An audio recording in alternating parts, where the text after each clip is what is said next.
I'm going to go ahead with the meeting beginning ritual.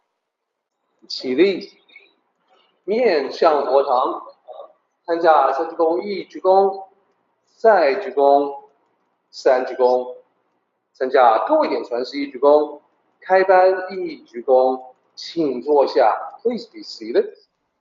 Let's get into the Q&A. So here's the question. Can one have a secular belief in the Tao without gods or temples? So I want to answer this question with more than just a yes or no response. I would like to present the perspective from the Yiguandao perspective, as well as perspectives of other people who may choose to follow the Tao in combination with different traditional paths of spirituality.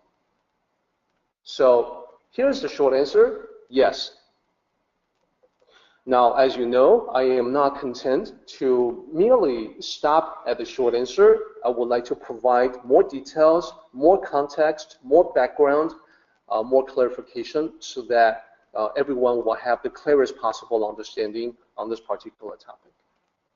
So here's part one of the long answer. The original concept of the Tao from thousands of years ago did not come with gods or temples. It was just the Tao. This universal Tao that pervades all of existence, all of reality, it was just the Tao. And the Tao itself was not a god.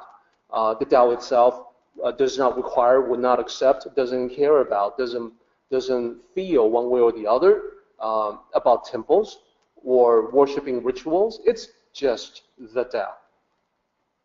That's part one. Part two, because humanity still, much of humanity still has a need for religious conventions, religious practices, so one can certainly combine the Tao with the path of traditional religion. You can also combine the Tao with the path of no religion or anything in between. My personal combination is a very odd mixture, and probably everybody's personal combination of how they choose to approach the Tao is unique. And that's the way it should be, because your path in life is yours alone. Nobody else can walk your path for you. Only you. Your feet are planted in the direction of your path. So let's get into this even more. Let me back up one step. When I provide the long answer about the original concept of the Tao, not coming with gods or temples, or just the Tao, and that you can combine it with your own personal preferences, a deeper question is, okay, that's great. That answer sounds reasonable, Derek, but can you back it up? Can you back up what you say with evidence? Are you sure that this is the correct answer? If I were to ask someone else, would they come up with something different? And, who will be right, you or them? So I would say, yes, I can absolutely back it up. And I will back it up with these characters that you see here. What are these? Well, 3 characters, Qing, Jing, Jing. Let me explain what they are. So first of all, let me show you the pinyin romanization for them. Qing, Jing, Jing. So the spelling is probably difficult for a native English speaker to figure out what it really sounds like. So here's a guide. The first sound, the first syllable, Qing, the Q is always CH. The second syllable, Jing, that's J-I-N-G with the 4th pitch. So Chinese characters can be sounded out in 4 different pitches. So this is the lowest one, hence Jing. And then the last character, Jing. So superficially, from English spelling perspective, seems like the same as Jing. But in Chinese, you can tell the 2 characters are quite different. And to a Mandarin-speaking person, the sound is actually quite different as well. Jing versus Jing. What does that mean? What is this? So we can break it down, the three characters, literally into Qing for clarity, Jing for tranquility, Jing for classic. So there are alternative translations for these. Some, for instance, might render Jing, the middle character, as silence or quiet, and then the last character, Jing, classic. Some might translate it as book. Although, as I explained previously, book would be a poor translation for this particular character. Book, the English word, maps to the Mandarin character, Su. So Su equals book. Jing is something that's greater than just a book. It's a book that's hailed as a classic. So the translation, I usually recommend against adding too much to the translation to preserve the original as closely as possible. Yes, you can add connectives, you can add articles, but that's it. Everything else you should keep to a minimum. So if we were to use the literal translation, we actually get a pretty readable Chinese English title for the Chinese title, The Clarity and Tranquility Classic. That's what it is. It's a classic written about the clarity and tranquility from a spiritual perspective. So this particular book, this particular classic, I should say, was written roughly 1,200 years ago in the middle of the Tang Dynasty. And Tang Dynasty is from 618 to 907 CE for current era. We used to say AD, and that's converted now pretty much in all through academia to CE for current era. So this is quite some time ago, and you can tell year 618, year 618 would be for us right now. It's the year 2017, so you can tell this is roughly 1,400 years ago, and that's when the Tang Dynasty started. And when the Tang Dynasty ended was roughly 1,100 years ago. So this was written in the middle of the Tang Dynasty. So who wrote it? Well, the author is anonymous. The author chose to remain anonymous, but this did not diminish the regard with which this classic is seen by spiritual seekers. This is still something that's considered to be a very deep, very wise book. It's not as well known in the West, but that's only because, generally speaking, in the West, we have this big cultural and language barrier that's sometimes very hard to surpass. So it's important because it's an actual authentic classic, and I want to kind of emphasize authentic classic here, because here in the West, most people don't really know any better. So when they look at the books that are available, they will see books on the Hua Jing, this, which has multiple translations. There's a couple translations out there on the Hua Jing. Now that is not an authentic classic at all.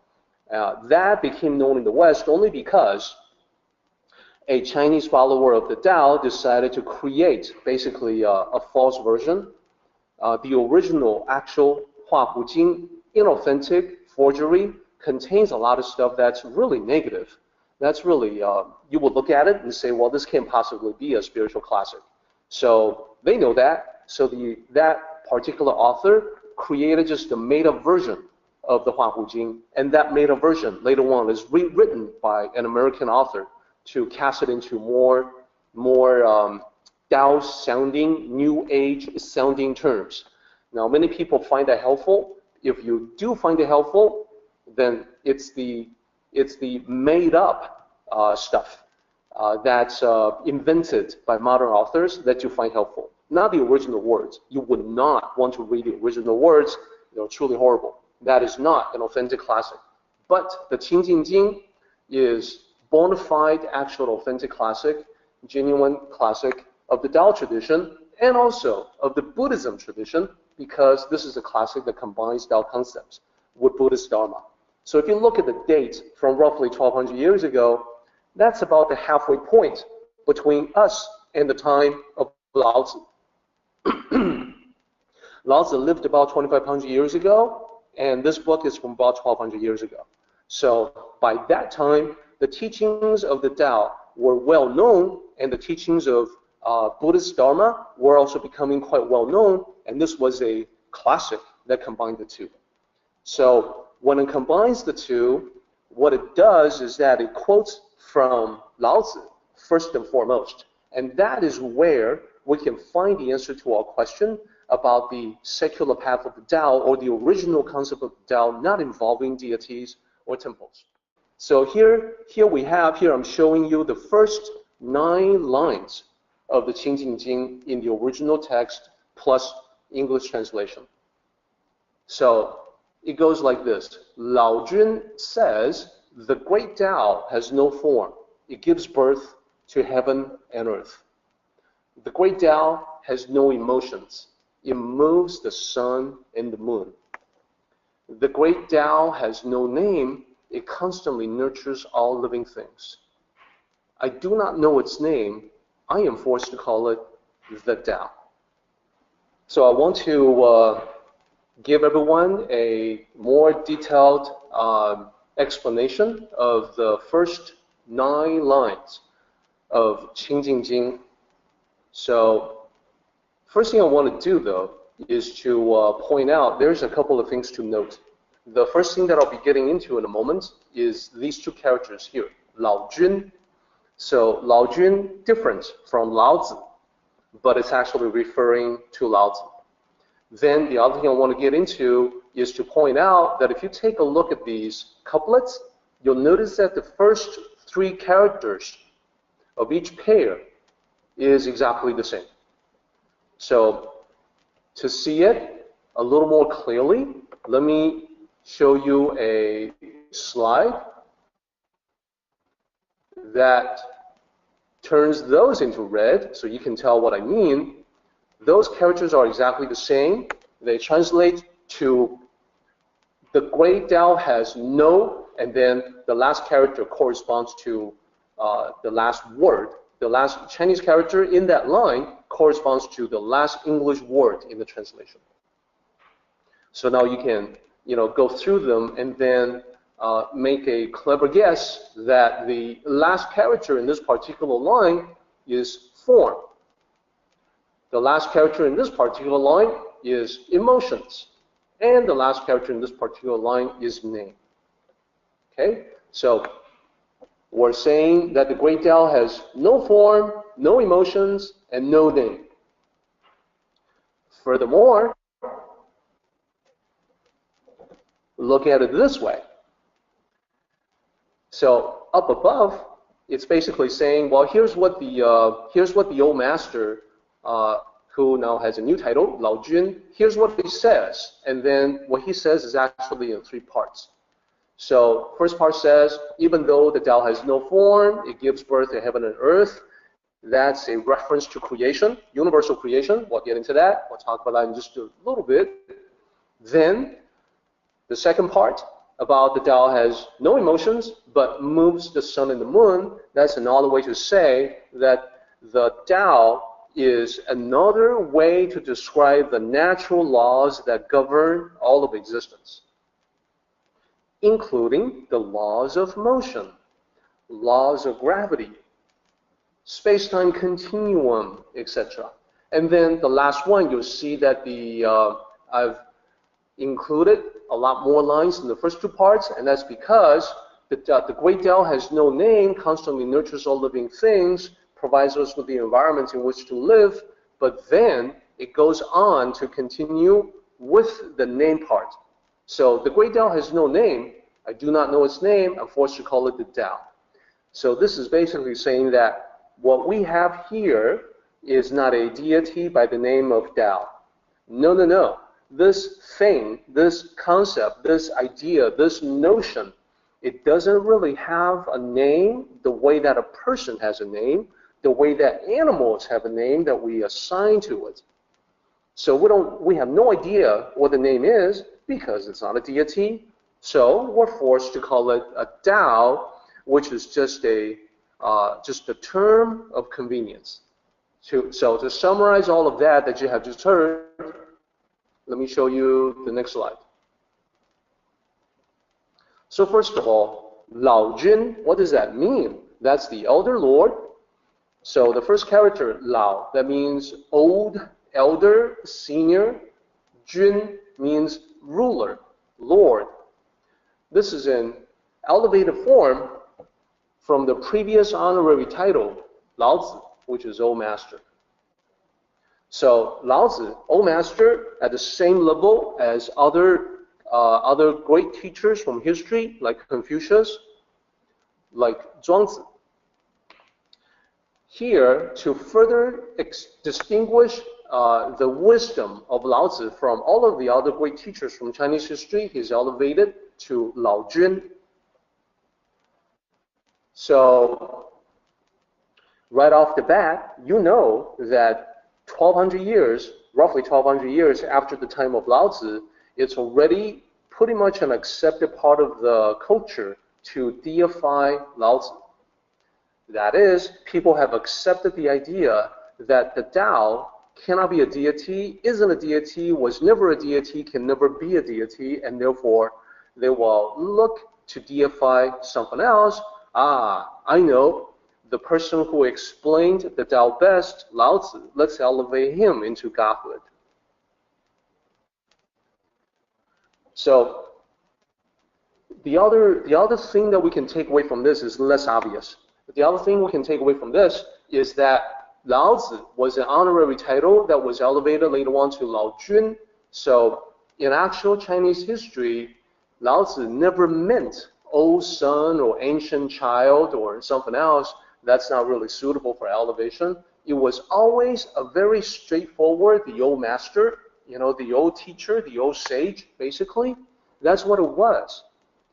That old son, ancient child nonsense is still being perpetrated today, is perpetuated, that idea is being perpetuated, even in college level courses taught by professors of Asian studies. So I want to be the one to tell you that it's a bunch of hooey, it's invented in the West, that whole idea, and that in ancient China, it was never the case to, you know, hey, let's call him Lao Tzu. It has the double meaning of ancient child. Nope, never was that. So here's the bottom line. By the Tang Dynasty, Lao Tzu, or Lao Jun, was a revered figure, considered divine by many, that his wisdom was so great that it approached the divine, or it was divine. Now, the significance of that is that when you quote Lao Tzu, or Lao Jun, when you say Lao Tzu says or Lao Jun says, you don't want to do that in a frivolous way. Because his wisdom was considered to be divine, to quote from that and quote it wrong will be considered blasphemous, will be considered to be a great offense. It was not something that one would do lightly. If you want to quote Lao Jun, you will want to make sure that you quote it right, that you quote it accurately. So that's another way to say that the first lines of Qing Jing, you can pretty much take it to the bank. You can believe that this is the actual concept of the Tao passed down through the generations for about 1,000 years, more than 1,000 years at the time of the writing of the Qing Jing. Okay, so what else? So where do we go from there to get to the Tao as a secular concept? So the great Tao, as you heard me say, it has no form, emotions, or name. So in ancient times, this was a way to say the Tao was definitely, absolutely, positively not a deity. So without a form, it means the Tao has no shape, no body, no face. It's not a human-like, it's not like a giant human. It's not like a human being like the Jade Emperor or a deity with the form, with the likeness of a human being like the Jade Emperor. You cannot create a painting or sculpture of the Tao. So this is because in ancient times, when you talk about concepts like this that verge on the spiritual, right off the bat, you're going to have people who are very eager to create a representation of it. You know, I'm going to create a sculpture of the Tao so that I can set it up on an altar so I can kneel down and worship this object. Then Lao Tzu would say, no, you can't do that. It has no shape, it has no body, no face, so you can't create anything that will represent it like an object. You know, you also have to be very careful in ancient times. You can't even say things like, well, the Tao, it's formless. Think of it like the cloud. If you say that it's like the cloud, somebody is going to create a carving of a cloud and then say, here you go, master, we can set this up on the altar and we can kneel down to worship it. No, you can't do that. It's simply without form. No emotions. Well, so think about this. Every single deity, all deities, every pantheon that's ever existed in every mythology, without exception, has displayed very human emotions and sometimes greater than life, larger than life emotions. So, no exception. Think about Greek mythology, Greek and Roman mythology. Think about Norse mythology, the Old Testament, the wrathful, the angry God, the New Testament, etc. When you look upon ancient literature and you look at references of deities, in all corners of the world, every single one exhibits human emotions. Why is that? Well, I would, from sort of an atheist, agnostic perspective, I would say, well, because these are creations that serve as a convenient vessel for the author of mythologies to project their own human qualities. I might say that. But here's the bottom line. The Tao is specifically stated as no emotions because it's something that's very different from all of the other deities that were ever invented by humanity. It's a concept. So, is there more about that? Well, yes, indeed. Let's continue on with this idea. No form, no emotions, or name. What about the name? Well, think about it. It's the same as emotions. All deities, any pantheons, all the mythologies of the world, every deity has a name. So here, the last part has special emphasis. If you recall, it's got 4 lines dedicated to it. Tao is only a term of convenience. It's not a name. So why the emphasis? Well, it's because the Tao sages of ancient times were far ahead. They understood the Tao as an abstract concept. So today, when we think about it this way, it's not as big a surprise for us, not as big a challenge for us in modern times as it might be in ancient times. Because today, we all come across concepts like electricity, gravity, light, radiation, magnetism, the electromagnetic spectrum. All of these things, a lot of it we can't even see, we can't even perceive with the naked eye. A lot of it we recognize as forces that will act on things and will have an effect on things. You drop something, it's going to fall to the ground because of gravity. And we're okay with these things being formless and unseen. We're familiar with that. We got, not just one, but quite a few different things that we're familiar with. When electricity flows through a wire, you can't see it. You can't see that it's running from here to there. Likewise, with radiation, with the working of magnets, etc., you can't see it. But it's okay, we understand it. Now, it's not as easy in ancient times. When people seeking an explanation of the natural world would oftentimes fall back on deities. Why is there thunder and lightning?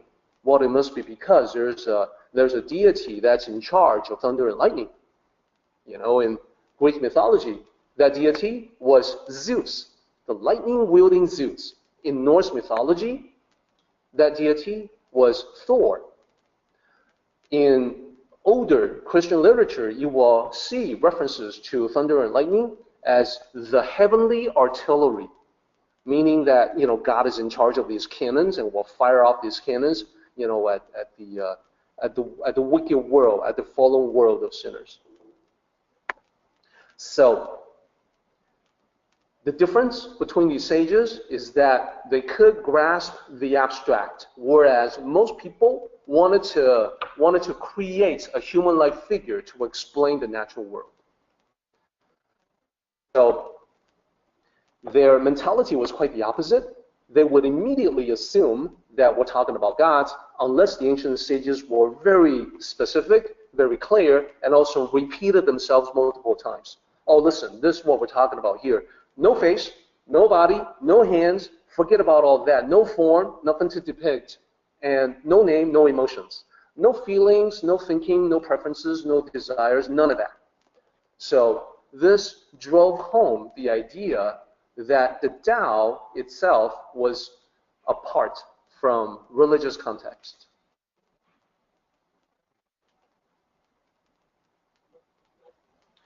So you can tell the effort was made to make it as clear as possible.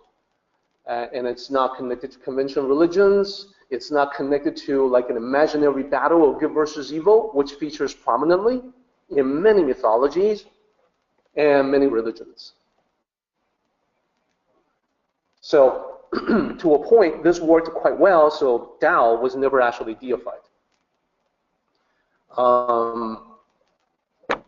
Some exceptions. Lao Mu is understood as a personification of the nurturing aspect of the Tao. And I think all of us are guilty of this human tendency to personify everything. So sometimes we might say things like, the Tao shall provide, which, if you think about it, is just another way to say, you know, that providence will provide. I've heard people say that. I've also heard people say, the Tao will protect me.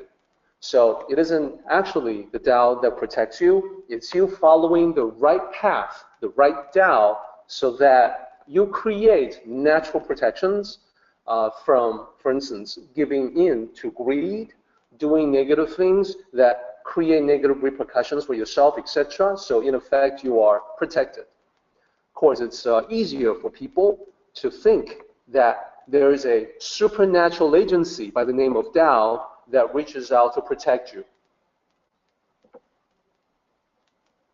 So it's very human to be that way, and we're all human beings, and we have our little human failings here and there. So those who still need deities, and this is true for religious Taoism, they have deified Lao Tzu.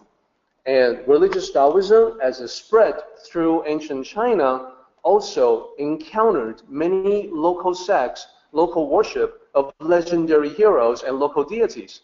So the tendency for the early Taoism was to incorporate everything.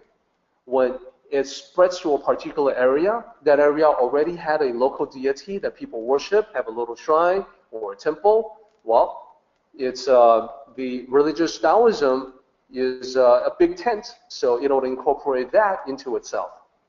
So that is the reason why in local celebrations of people identified as religious Taoists, you will see them wearing very colorful robes. Those were handed down from the local traditions that they had prior to their encounter with religious Taoism. In Iguan Dao, it's like a reform, a religious reform. Iguan Dao takes a look at these various practices and decides that it would be better if we were to put the focus back on the Tao, the right path. And to follow the principles, you know, not just read about them, pay lip service, but to actually live them and practice them. So instead of the very colorful robes worn in regional ceremonies and celebrations, the idea in Iguan Dao was to wear robes that are very simplistic, very plain, because it's a much better fit to the concept of Pu, simplicity. So let's wrap it up. When you really understand the Tao Te Ching, you will feel quite comfortable with just the Tao, without gods or temples, etc. But you may also feel the necessity of adding something more on top of that. I know personally, I have always sensed, speaking for myself only, that there's something greater out there. Now, I'm pretty sure that this something greater is not a personified deity the way that it's explained in mainstream religions. So my term for that is the Tao. But I do have a need for that otherworldly, metaphysical, spiritual aspect of life. So if I've incorporated some elements that I think, other atheists will probably disagree with, but it's my path. I get to decide. So what I say specifically in the past is that, my perspectives are most similar to those of atheists. Unfortunately, that does not make me a hardcore atheist, because I look at so many things that I cannot explain, and I do not automatically discard them. You should also be quite comfortable when you understand the Qing Jing. You should also be quite comfortable in combining the Tao with something else. Well, what is that something else? Well, remember, the Qing Jing itself is a combination of the Tao and Buddhism. It's demonstrating that a fusion is possible, by using the Tao and something else. And that something else doesn't have to be Buddhism. What can that something else be? Well, it's completely up to you. You can pick and choose. So your personal path can be, for instance, Iguan Dao plus Christianity or Catholicism. I know that many of the people who have gone through Iguan Dao initiation ritual, Qiu Dao, they do that combination exactly. They combine Iguan Dao with Christianity or Catholicism. That's totally fine. Or you can also combine the Tao with atheism or agnosticism. Again, the path that you trod is uniquely your own. You are the only person who can walk that path. So it can be, the liberty can be a little scary, even as it is freeing. You have to make your own decisions on everything. There's nobody around. There's no Pope of Taoism who's going to come by and tell you, well, okay, you're doing it wrong. You have to do it this way. You have to be the Pope of your personal Tao. You have to be your own inner master. So at the end of the day, that's what it comes down to. Can one practice the Tao in a secular way without gods or temples? Yes. Is it valid to practice the Tao along with your pre-existing belief in Christianity? Yes. It's your choice. Can you combine the Tao with something else? Like, I don't know who's right and who's wrong. I'm an agnostic, but yeah, you can practice the Tao. So there is no conflict in any of those scenarios. And that, I believe, is the most complete answer that one can give to the question in the Q&A. Let's go ahead and do the meeting ending ritual, everybody. 起立，面向佛堂，持架深鞠躬，一鞠躬，再鞠躬，三鞠躬，持架各位顶传十一鞠躬，斜班一鞠躬。Well done, everybody. Thank you so much.